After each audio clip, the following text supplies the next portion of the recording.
네, 여러분 안녕하십니까. 지금 제가 이제 보는 게 우리 일상적인 표현인데 뭐 일상적으로 쓸 때는 별 문제 없지만 이게 이제 까르마 법칙 관점에서 볼 때, 뭐 종교적인 관점에서 볼 때 좀 문제가 있을 것 같은, 아니 문제라기보다 좀 다시 한번 좀 다른 각도에서 생각할 수 있지 않을까 하는 이런 얘기를 지금 하고 있었고, 지난 시간에 이제 이런 표현을 많이 얘기했었죠. 내가 전생에 무슨 죄를 졌길래 오늘 이런 이 불행을 겪는가, 이런 얘기. 또 뭐 저 사람은 나 전생에 나라를 구했나, 뭐 이런 얘기. 그런 표현들이 뭐 틀린 건 아닌데 까르마적 법칙의 관점에서 볼 때는 좀 문제가 있겠다. 왜 그런가 하니 전부 까르마를 징벌로 얘기를 하잖아요. 근데 사실은 까르마 법칙은 전혀 절대로 그런 게 아니다. 왜냐? 까르마 법칙은 인간에게 바르게 살라고 인도하는 도덕적인 인과율이다. 이렇게 결론 내렸었죠. 뭐 지금까지 계속 비슷한 얘기 많이 했을 거예요. 그래서 이걸 이번 시간에 이어서 가면 우리가 도덕적으로 그릇된 일을 하잖아요. 도덕적으로 이 그릇된 일이라는 거는 특히 남을 괴롭히는 일. 어떤 방법으로든지 간에 뭐 말로 괴롭히는 거, 뭐 신체로 괴롭히는 거, 뭐 훔치는 거, 이런 거. 이런 그릇된 일을 하면은 까르마 법칙은 우리한테 고통을 준다. 그래서 그걸 잘못 해석하면 징벌로 생각하는데 그게 아니고 사실은 정상의 코스로 회복하라고 알려주는 거다. 자, 생각해 보세요. 만약 어떤 사람이 계속 잘못하고 있어요. 그냥 내버려두면 어떻게 됩니까? 그 인성 황폐해져 가지고 다시 본성을 찾는 게 굉장히 힘들어져요. 예? 예를 들어서 우리가 어디가 어떻게 좀 아픈데 아프다는 게 왜 아프다고 그랬죠? 지금 거기에 잘못되어 있기 때문에 고통을 줌으로 해서 거기 신경을 쓰라는 거예요. 근데 만약 이걸 신경 안 쓰고 그냥 내비두고 그냥 있으면 어떻게 되죠? 나중에 못 고치는 사태가 오죠. 그죠? 마찬가지라는 거예요. 까르마 법칙에서 계속 경고가 들어갑니다. 우리가 잘못할 경우에. 예. 근데 그걸 무시한다면 나중에는 회복하는 게 굉장히 안 되는 건 절대 없습니다. 다 돼요. 할 수 있어. 다 됩니다. 그러나 더더욱 힘들어진다. 그 악인도 수많은 생애 동안 남을 해치다가 아무리 악인이라도 이제 악인들은 우리가 다 저거거든요. 하던 일 또 하고 또 하고 그래요. 지금 우리가 이거 하는 거는 전생 하던 일 그냥 법화교에도 나오지 않습니까? 지금 뭐 전생을 알려면 현생을 내가 어떻게 사는 걸 보면 되고 내 생을 알려면 지금 내가 어떻게 사는 거 이거 보면 다 나온다 이렇게 나오잖아요. 마찬가지입니다. 악인들도 전생에 남을 해를 끼쳤기 때문에 그게 또 계속 지금도 연기로 돼가지고 지금도 그런 일을 하거든요. 계속 그럴 거예요. 그러나 가다 보면 결국은 자기가 이게 잘못됐다는 것을 알게 된다. 왜? 남을 해치는 건 뭔지 아시죠? 남을 해치면요. 그만큼 나한테 돌아와요. 응? 이건 이 주먹 칠 때 마찬가지예요. 주먹을 누구 딱 치면 여기도 아프지만 똑같은 힘이 주먹에도 가해진단 말이에요. 이런 거. 네. 바로 까르마 법칙이 이런 겁니다. 내가 지금 어떤 사람 괴롭히고 그 사람 속이면 지금 아무것도 없는 것 같죠? 그러나 까르마 법칙에서 공정하게 하면 나중에 똑같은 게 돌아오게 돼 있다. 그래서 아무리 약한 사람이라도 그 잘못된 생을 계속 살다 보면 나중에는 이게 아니구나 뭐 그렇게 될 거라고 생각이 돼요. 근데 거기까지 안 가는 게 좋잖아요, 우리가. 이게 시행착오를 가능한 대로 적게 하는 게 좋아요. 왜? 그래야 덜 괴로우니까. 이런 공부를 해야 돼요. 그래서 이 시행착오를 덜 겪으려면은 참 무지라는 게 그렇게 무섭습니다. 제가 여기서 말씀 들은지 안 들은지 모르겠는데 이런 질문을 많이 해요. 알고 짓는 죄가 더 나쁜 거냐, 모르고 짓는 죄가 나쁜 거냐 하면 여기서 말씀드린 것 같은데 그런 질문하면 청중들은 모두 모르고 짓는 게 죄가 더 나쁘다 이렇게 얘기를 하죠. 그래서 저는 아니다. 알고 짓는 죄가 더 나쁘다 이렇게 얘기를 많이 해요. 근데 저는 아니다. 모르고 짓는 죄가 더 나쁘다. 항상 그렇게 얘기합니다. 왜? 알고 짓는 죄는 나중에 회개할 수가 있다. 근데 모르고 짓는 죄는 회개 못해요. 모르니까. 그죠? 그래서 저는 또 그런 얘기를 해요. 그 세상에 나쁜 짓 하는 거 다 상관없다. 그냥 그럴 때, 내가 지금 좀 안 좋은 일을 하고 있구나. 그거 알고만 있으면 된다. 나중에 거기에 대한 조금 이제 과보를 받고, 그러면 벗어날 수 있어요. 너무 양심적으로 안 살아도 됩니다. 그러나, 좀 현명한 사람이라면, 이런 까르마 법칙이 운용되는 그 현상을 잘 알아서, 그런 사람들은 내재적인 양심이 형성이 되겠다. 양심이, 이게 뭔가니, 누가 하지 말라고 해서 하는 게 아니고 자기 스스로 안 하는 거야. 저는 이런 우리 인간의 인성의 가장 이 속에는 이런 양심이 있다고 생각을 하거든요. 그럼 맹자 진심편에 보면 양능이라고 표현도 하고 이런 표현이 있고, 그 다음에 제가 굉장히 많이 읽었던 저자인데 빅터 프랭클이라는 분이 있어요. 죽음의 소용소라는 책을 써서 유명해진 분인데 그분 책에 무의식의 신이라는 책이 있습니다. 이분은 저거거든요. 심층 심리학자예요. 그러니까 무의식을 다루죠. 근데 이분은 그 무의식, 인간의 무의식 안에는 신 혹은 양심 이런 게 있다고 얘기를 하는 거예요. 저도 거기에 동의를 합니다. 그래서 우리가 까르마 법칙을 알게 되면 바로 우리 무의식 안에 있는 심층에 있는 그런 절대적인 양심의 그를 각성하는 게 아니겠는가. 그래서 만약 그게 각성이 되면 나쁜 짓 생각도 안 해요. 나쁜 짓 하라고도 못하고 생각조차 하질 않아요. 그 나쁜 짓 하는데 자동적으로 관심이 없게 되고 그거보다는 어떻게 하면 다른 사람을 도울 수 있을까 이런데 더 주의를 기울이게 되겠다. 그래서 다시 말씀드리지만 우리가 카르마 법칙을 얘기할 때 얘기할 때 너무 징벌만 강조를 해서 그렇게 얘기를 하는데 카르마 법칙은 공정하다. 따라서 좋은 일 하면 좋은 과보를 선사해서 그러니까 우리가 좋은 일 하면 좋은 일을 또 선사해줘요 우리한테. 그래서 북돋아줘요.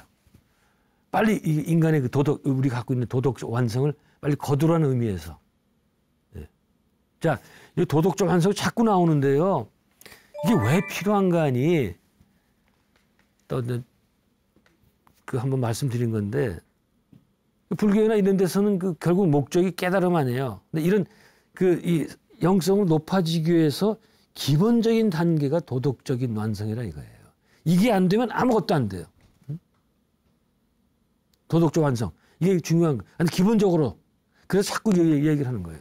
이걸 건너뛸 수는 없어요. 그러나 삶의 다른 분야에서는 안 그렇죠. 도덕적으로 엉망이라도 얼마든지 유명한 출중한 음악가가 될 수 있고 정치가가 될 수 있고 운동선수가 될 수 있죠. 그건 관계없어요. 그거는. 그러나 인격의 완성에서는 안 됩니다. 도덕적인 게 잡혀져야 돼요. 어떻든 이런 좋은 일을 하면 좋은 과보가 있는 것은 빨로 이 취업을 해줘가지고 도덕적인 완성, 인격의 완성을 빨로 좀 거두라는 그런 이 장려가 되겠다. 제가 가끔씩 그런 얘기 했죠.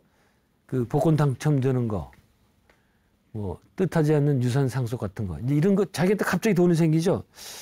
제가 여기서 얘기했는지 다른 책에 썼는지 모르겠는데 방송을 잠깐 보니까 미국에서 얘기인데 복권을 사서 이 사람이 1등을 했어요.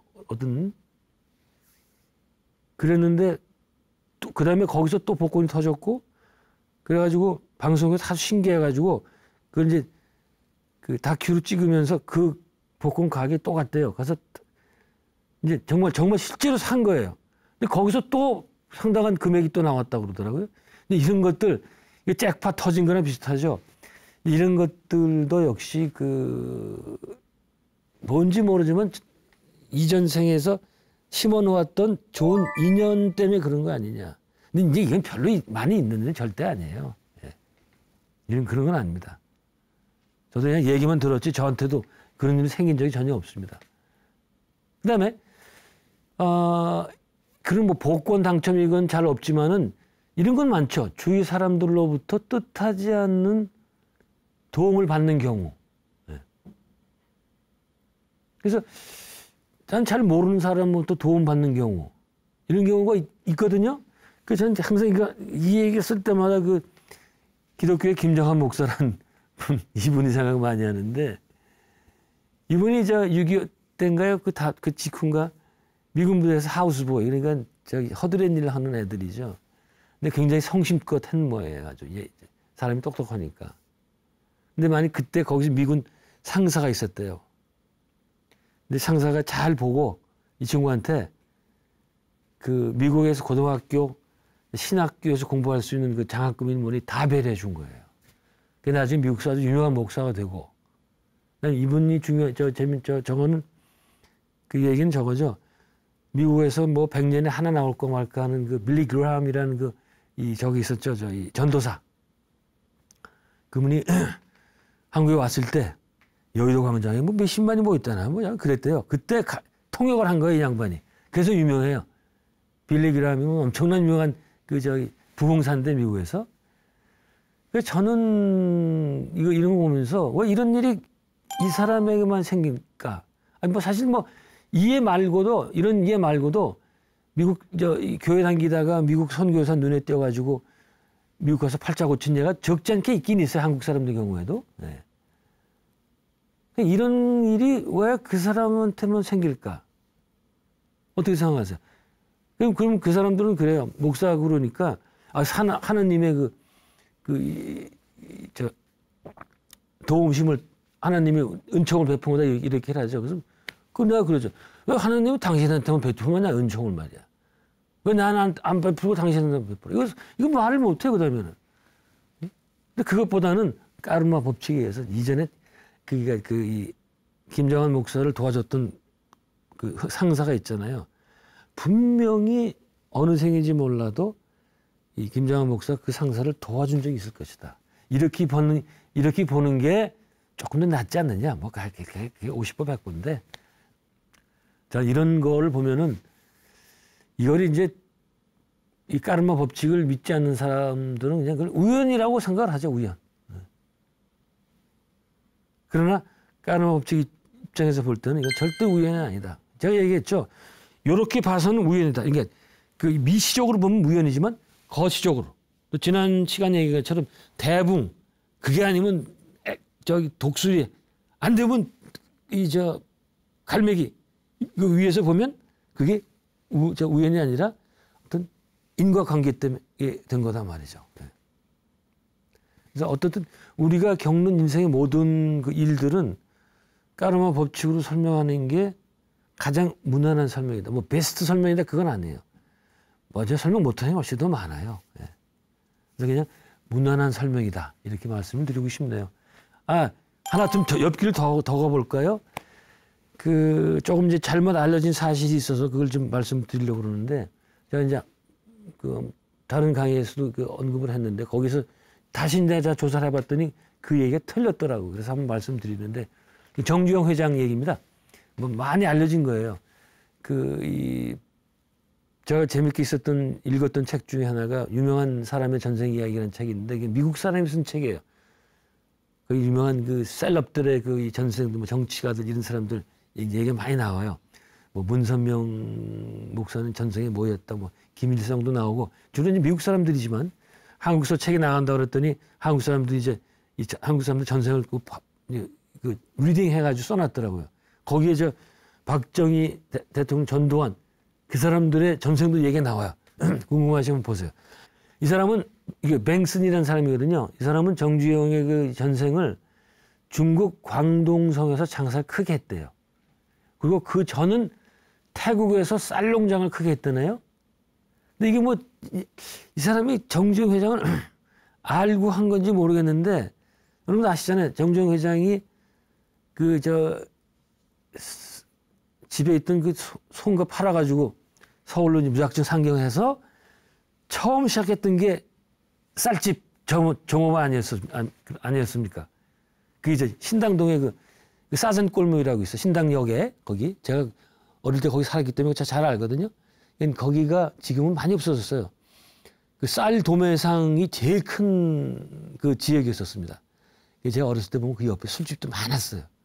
거기서 이제 쌀 팔아가지고 술 먹고 이제 이런 거예요. 거기에서 이 양반이 점원이 됐고 나중에 거기다 이제 자기 가게도 차리고 그러다 이제 그게 이제 그거 갖고 돈 못 벌겠다 싶어가지고 그다음에 영등포로 가서 자동차 시작해가지고 내척한 거예요 그냥.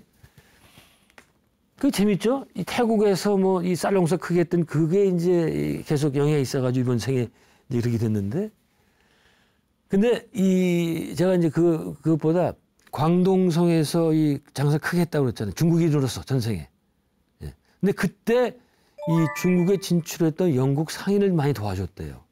이 광동성은 어떤 의미가 있는가 하니 이 중국인 문호를 개방할 때 대부분의 외국 그 백인들이 광동성 지금 광동 그쪽으로 들어왔다고 그러는 것 같아요. 그때의 영국 상인을 도와줬기 때문에 그게 이번 생으로 이어져서 영국 은행에서 돈을 빌렸다는 일화가 있죠.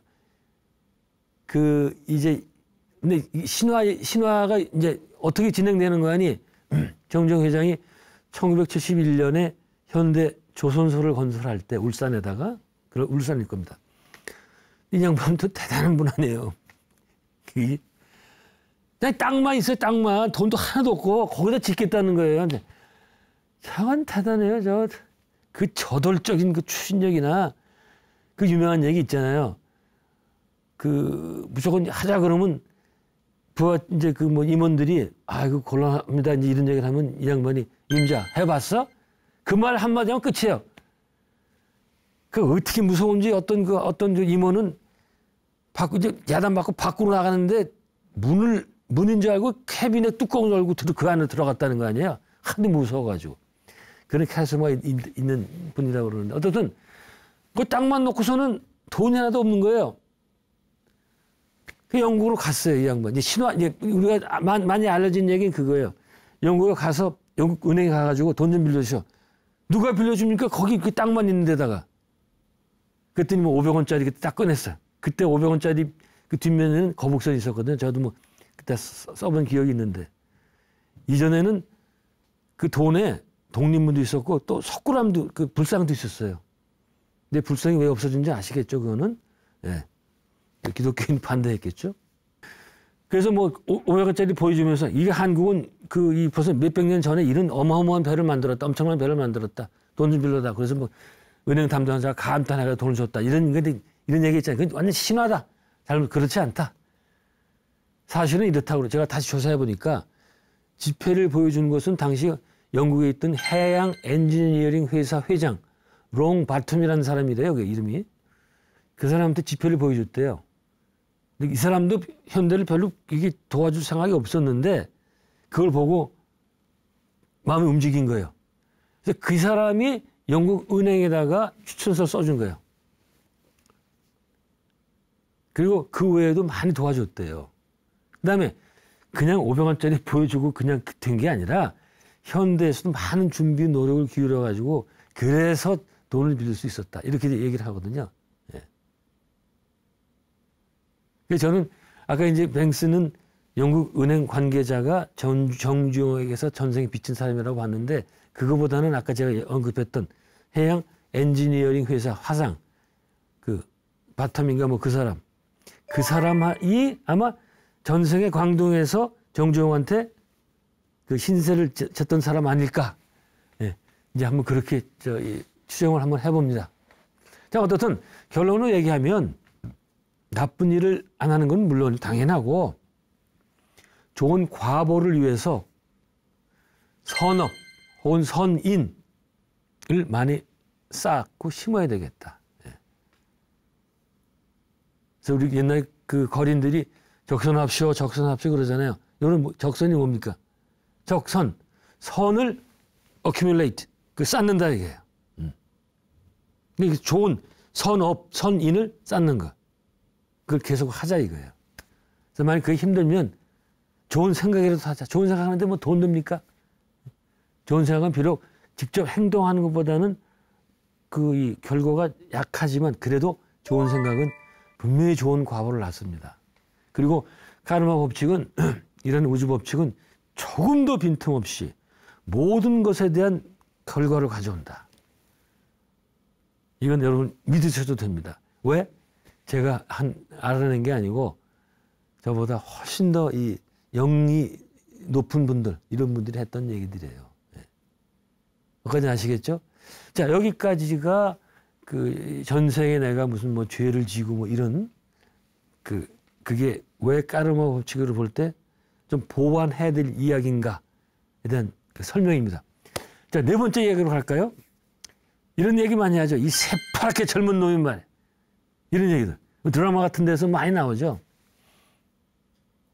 또 뭐 이 새파랗게 젊은 놈이 어느 안전이라고 까불어 뭐 이런 얘기. 안전, 눈앞이라고 말이죠. 이전에 이런 표현을 많이 했는데 지금은 나이도 어린 게 뭘 한다고 나대? 이거 왜 이래 이거? 이런. 호적 등본에 뭐 초본인가 등본인가 모르겠어요. 잉크도 안 마른 자식이 어디서 설쳐 뭐 이런 표현들 많이 하죠. 예? 뭐 농담 반 진담 반 뭐 이런 식으로. 근데 이런 표현이 한국에서 가능한 거는 유교 영향이다. 뭐 다 아시는 거죠. 유교의 생활윤리인 장유유서에서 비롯된 것. 여러분 아시는 것처럼 이 유교는 삼강 오륜이 있잖아요. 오륜이 5가지 바퀴가 아니고 5가지 윤리입니다. 예? 오륜은 저기 올림픽기가 오륜기고. 오륜을 보면 이게 오륜이 이런 거예요. 다 아시잖아요. 그거는 맹자가 만든 거예요. 공자는 그런 거 안 만듭니다. 이 교주들은 그렇게 구체적으로 안 만들어요. 이 구체적으로 만드는 건 교주가 아니에요. 한당에 미칩니다, 이거는. 거기에 나오는 건데, 오륜의 여러분 참, 오륜의 첫 번째가 뭔 줄 아세요? 부자 유친입니다. 그 다음에 군신유의죠. 이건 뭔가니, 부자 관계가 가장 중요하다는 얘기예요. 임금과 신하 관계보다 더 중요한 거예요. 이 유교에서 부자 관계라는 게. 어떻든, 여기 5가지가 있잖아요. 부부이별이 있고, 뭐 장유서, 붕의유신이 있는데, 나머지는 다 버렸는데, 장유서는 안 버렸어요. 아직도 고수해요. 그래서 저는 그런 얘기를 해요. 한국은 전 세계 국가 가운데서 가장 유교적인 국가다. 제가 얼마든지 증명할 수 있어요. 그런데 한국 사람들은 너무 이런 사회문화에 익숙해 있기 때문에 잘 몰라요. 예를 들어볼까요? 한국 사람들, 처음 사람들 만나면 어때요? 모르는 사람들 만나면. 나이 따지죠? 나이 따져가지고 뭐 아래를 딱 나눈 다음에 존대어 반말을 쓸 건가 구별하고 이렇게 하죠. 이전에는 이 60년대까지는 이건 불문가지예요. 만나면 무조건 나이부터 따져요. 무조건. 하여튼 이런 식으로 그러니까 한국 사람들은 딱 만나면은 서로 이 나이가 어떻게 되는지 모르면 불안해가 참지를 못해 이거를. 그러니까 요즘에 이제 일단 서로 처음 만나면은 만나자마자 나이는 안 물어봐요. 이제 신뢰가 되니까. 그러나 저녁 식사 자리에 갔다 술을 마신다. 그러면 거기서 반드시 나이 문제 나옵니다. 안 나오는 경우를 본 적이 없어요. 예? 나이 따져가지고 아래에 나눠야 돼요. 그래야 직성이 풀려요. 근데 거기서 조금 술 들어가면 뭐 어떻게 돼요? 앞으로 형으로 모시겠다. 형, 그리고 언니 뭐 이러고 말이죠. 형이나 언니라는 친족 명칭으로 서로를 부르기 시작하죠. 이거는 뭔가니 사회 전체를 가족의 연장으로 보면 유교의 그 교리적 특징이에요. 특징. 이거 가려면 여기도 참 설명할 게 많거든요. 이게 여러분들, 우리는 이게 아주 너무 자연스럽게 보이잖아요. 예? 형 동생 가리고 언니 누나 가리고 말이죠. 근데 이렇게 하는 나라는 전 세계에 거의 없어요. 제가 보기에는 없어요. 한국만 그래요. 다른 나라에서는 진짜는 이런 일이 있을 수가 없죠. 이 사회를 가족으로 보기 때문에 이게 나오는 거예요. 이게 불교도 마찬가지예요. 불교 승가를 보면 이렇게 같이 나이를 따져가지고 아래 위로 나누는 게 이제 주자학적인 종법 질서라고 그러거든요. 주자학적인 종법 질서라는 게 뭔가 하니 나이만 따지는 게 아니고 그 이름에도 돌림자를 쓰잖아요. 돌림자. 그게 이제 그래서 딱 뭐 삼촌 학렬, 뭐 아버지 학렬, 할아버지 학렬 딱 이게 딱 되잖아요. 그래서 정확한 이 아래의 이 질서, 사회를 만드는 게 이게 주제학적인 종법 질서라고 그래요. 브라만교 뭐예요? 브라만교의 그 포캐스트 시스템 뭐예요? 캐스트 시스템 그냥 다 부셔놓고 오는 게 불교인데 왜 갑자기 유교 가부장들을 받아들입니까? 재밌어요. 그게 왜 그런가 하니 조선조의 그 500년 유교를 지배를 받다 보니까 자기도 모르게 그렇게 된 거예요. 예. 어쩔 수 없죠. 자, 어쨌든 제가 말씀드린 것처럼 이렇게 그 상화를 나누고 그 엄격하게 나누고 이런 나라는 한국밖에 없다. 중국은 어떻게 됐어요? 근데 중국도 원래는 굉장히 그 엄격하게 나눴거든요. 근데 사회주의, 공산주의 들어가면서 존댓말, 존대어적인 표현 다 없애버렸어요. 네, 거기도 많이 있었다고 그러던데. 나이 따지는 건 미화가 많은데 제가 듣는 얘기가 있어요. 자, 승강기 안에서 아기 데리고 두 엄마가 탔어요.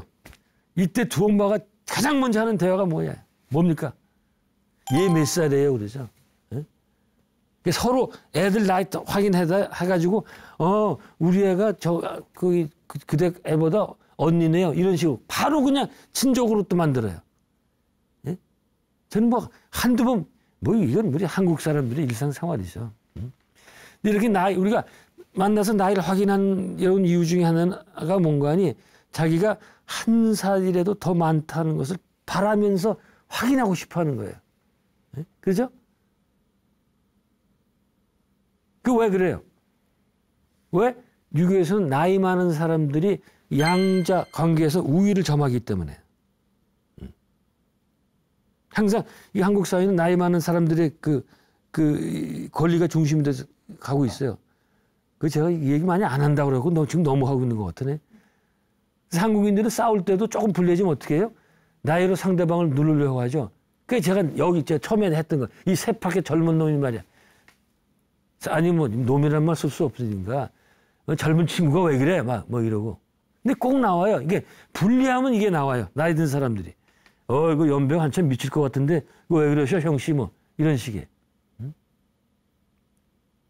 한국 사람들은 자동차 접촉사고 나도 이런 식으로 나이 갖고 싸우고 그다음에 갑자기 당신이 먼저 그랬잖아요. 그러면 어디 누구 보고 당신이라고 또 호칭 갖고 또 싸우죠.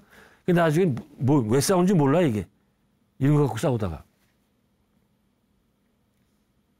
그래서 어쨌든 그 한국 사회에서는 이 나이, 새파랗게 젊은 놈이나 이런 얘기가 나왔던 거는 나이가 많은 사람을 무조건 우대하는 사회적 관습 때문에 그렇다.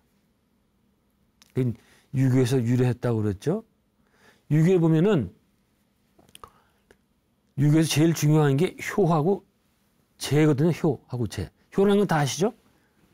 아들이 아버지에게 올리는 공경, 복종. 이건 다 아는데 한국 사람들이 제를 못하라고 제. 제라는 건 뭔가 하니 남동생이 형에게 바치는 공경, 무조건 복종이에요. 무조건 복종. 형을 어기면 안 돼요. 응? 이게 효제거든요. 이 맹자에 보면 딱 나와요. 이 공자님의 가르침의 근본은 효제다. 핵심이다 말이죠. 응? 여기서 한국 사람은 한 발짝도 못 벗어나고 있어요, 지금. 네? 제가 그래서 한국은 아직도 조선 후기 사회라고 그러는 거예요. 이 머리에 들어간 건, 이게 가치관적인 거는. 그런데 제가 이제 이건 유교적인 얘기고, 유교는 이런 것 때문에 세계 종교가 못 돼요. 불교나 기독교, 이슬람처럼. 이 세 종교는 보편적인 요소가, 핵심에는 보편적인 요소가 있거든요. 따라서 어느 문화권에 전파가 되더라도 그게 정착이 됩니다. 그럼 유교는 동아시아, 동북아시아, 중국, 한국, 일본, 그다음에 월남 북부 여기까지만. 요거 이외에는 어디든 못 가요. 이런 한계 때문에. 어쨌든 이런 거를 우리가 까르마 법칙에서 입장에서 보면 인간을 나이라는 물리적인 조건으로 상을 나누는 것은 어불성설이다. 적절하지 못하다. 그럼 어떻게 하면 되느냐? 까르마 법칙을 따른다면 우리가 사람을 대할 때 그의 육체적인 나이를 가지고 판단해서는 안 되겠다. 그럼 어떻게 해요? 이렇게 해야 됩니다. 그의 영혼이 지닌 순수함이나 지혜로움의 정도, 또 수준, 그걸 보고 파악해야 되겠다. 사람들은 나이와 관계없이 나름의 영적인 수준이 있거든요. 아무리 나이가 많아도 그 영혼의 수준이 형편없는 사람이 있는가 하면 나이가 어려도 영적인 수준이 굉장히 높은 사람이 있어요. 그건 뭐 아시겠죠? 왜 그렇습니까? 전생에 해놓은 게 있는데. 예? 그래서 우리는 까르마 법칙의 입장에서 보면 우리 타인을 대할 때 절대로 나이를 가지고 구분해서 안 된다. 그래서 전 한국 사회 지금 나이 가지고 따지는 거 벌써부터 그 얘기를 많이 했는데 안 통해요, 안 통해. 잘 몰라요, 그게. 해가 어떤 해가 있는지를. 자, 그런데 우리는 그 타인의 영적인 수준이 어떤지 잘 모르죠. 네. 이거 보통은 이걸 판단하는 게 쉽지 않습니다, 사실은. 이건 좀 공부 좀 해야 돼요. 그래서 잘 모르니까 나이를 가지고 무조건 나이가 많다고 무조건 우대하거나, 물론 이거 있어요. 기본적인 공경감은 다 갖고 있어야죠. 나이가 많다고 더 우대할 것도 없고 어리다고 더 낮춰봐서도 안 되겠다. 계속. 네. 제가 자꾸 이거 반말 존댓말 그러니까 반말 쓰지 말자고 그 얘기하는 게 저도 반말 좀 많이 하는데 이 반말과 존댓말은 권위주의를 조장을 시켜요. 말이 바뀌면 관계가 바뀝니다. 그래서 반말 쓰는 사람은 일단 상대보다 우위에 서게 돼요. 그래서 권위적인 관계가 형성이 됩니다. 따라서 의사소통에 장애가 와요. 예? 반말을 쓰면 하지 마. 이거 해요. 이거 하다가 해요 그러면 평등한 관계가 되거든요. 하지 마. 이러면 이게 딱 이렇게 관계 형성이 돼요. 제가 어떤 신문 기사에서 봤는데 진짜인지 어떤지 확실치는 않은데 그 독일 말에도 너하고 당신이라는 그런 구분이 있다고 그러더라고요. 불어도 지어하고 부가 있군요. 근데 독일 군대에서 상관이 그 밑에 부하한테 둘만 있을 때는 너라고 그런 말을 쓴대요. 그러다가 다른 제3자가 나타나면 그때부터는 당신이라 바꾼다는 거예요. 그때부터는 낮출 수 없는 거예요. 참 좋다고 봐요, 그런 거. 근데 군대에서도 이게 반말 못 쓰게 하고 존댓말 쓰게 하면 기합도 못 줄 거야, 아마. 야, 일로 와. 이게 엎드리세요. 자, 이제 때립니다. 맞으세요. 이러면 그게 되겠어요, 그게? 응? 말이 이런 거예요, 말이. 말을 바꿔야 됩니다. 누가 뭐 말은, 언어는 존재의 집이라고 그러는데, 그건 아주 맞는 말이에요. 누가 말해도 관계없습니다. 소스리가 얘기했든, 뭐 누가 얘기했든 관계없어요. 응? 그러니까 이런 말 때문에 불필요한 분쟁이 생기고, 집단의 효율성이 낮아지고, 우리가 말이 평등해지면, 그래서 어떤 회사에서는 제가 이전에 얘기 들어봤더니 회의를 하는데 영어로 하더래요. 왜? 이게 말이 존댓말 반말 있으면은 부장이나 저 위에 전무하고 밑에 평직원하고 대화가 안 되는 거예요. 이 영어로 하면 무조건 다 유니까 평등해지는 거죠. 이거 막 격이 없이 얘기가 교환이 된단 말이에요. 근데 문제는 영어를 못하니까 이게 또 얘기가 안 되겠죠. 전 이 얘기할 때마다 항상 히딩크 얘기를 듣거든요. 예를 들거든요. 자, 이 히딩크가 네덜란드 사람 아니에요. 여러분, 네덜란드가 얼마나 평등한지 아세요? 이게 사회문화가? 제일 평등한 나라가 네덜란드, 덴마크, 그 다음에 저 북구 나라, 스웨덴, 핀란드 이런 나라거든요. 이게 딱 이 사람이 굉장히 똑똑한 사람이에요. 오자마자 딱 한국 축구팀을 봤더니 권위주의가 너무 강해. 예?